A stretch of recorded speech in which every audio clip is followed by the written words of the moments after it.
October, the day of Yom Kippur, the phone rang at the home of Israel's military chief. General David Elazar.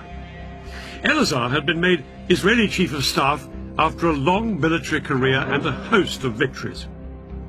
The call from Israeli military intelligence informed him that both Egypt and Syria would launch an attack in hours.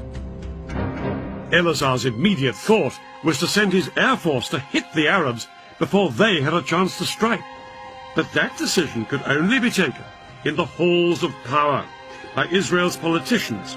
And ultimately, that meant one person, Israel's Prime Minister, Golda Meir.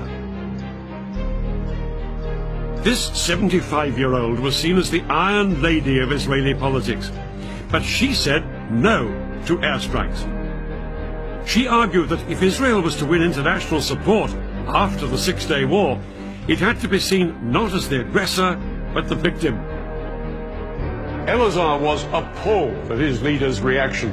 He was only given permission to mobilize a fraction of the reservists he needed, and yet, within a few hours, his country would face invasion on two fronts. Egypt and Syria were poised to launch their attack.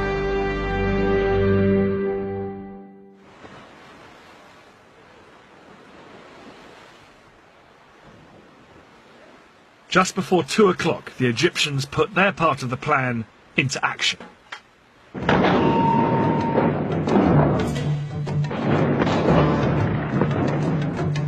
Their assault across the canal on the forts of the Bar Lev line was such a momentous event in Egyptian history, it was later restaged for the cameras.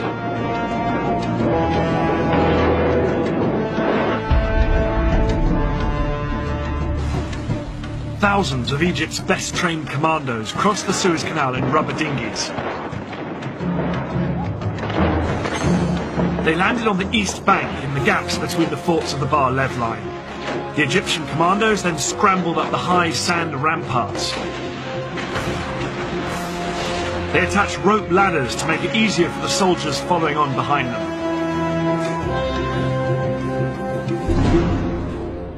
Behind this first wave were 100,000 Egyptian infantry and more than 1,000 tanks waiting to cross the canal. But the biggest obstacle to them were the giant sand ramparts on the Israeli side. These were as much as 60 feet in height. It was impossible for the Egyptian tanks and heavy artillery to climb up and over them.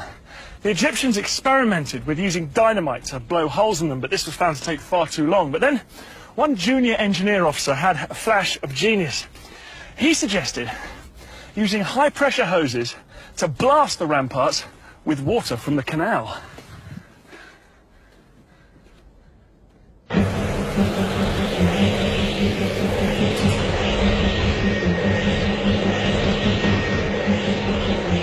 It was an extraordinary idea which would have to work if the entire Egyptian assault was to be a success. 4 hours into the attack, and with fighting raging around them, the Egyptian engineers finally broke through the ramparts, and the first tanks started to pour through. I never believed I would see the day when I was in Sinai. But this was actually Sinai. I looked back at the West Bank, and all the green on the other side, and to the east, all I could see is desert. It was good feeling. The eastern bank of the canal now became a battlefield. The Israelis manning the forts sprayed machine gun fire at their Egyptian attackers to try and stem the tide. But within 2 hours, 23,000 of Egypt's infantry were on the east bank, and had advanced up to 1 mile into Sinai.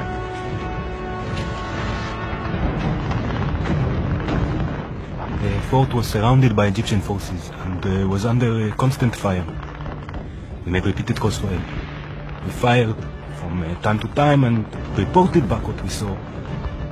But mainly, we tried to keep up our morale.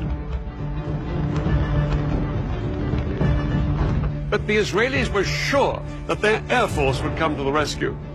The first Israeli jets were sent in at 4 p.m., flying low over the desert.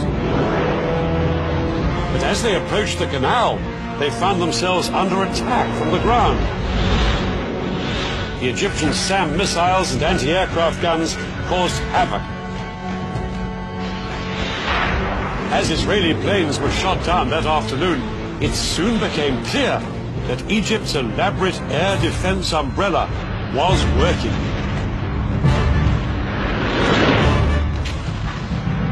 Israel's single greatest weapon, its air force, was virtually powerless to hold back the Egyptian onslaught. The most immediate hope for the Israelis surrounded in the forts were Israeli tanks stationed just a few miles away.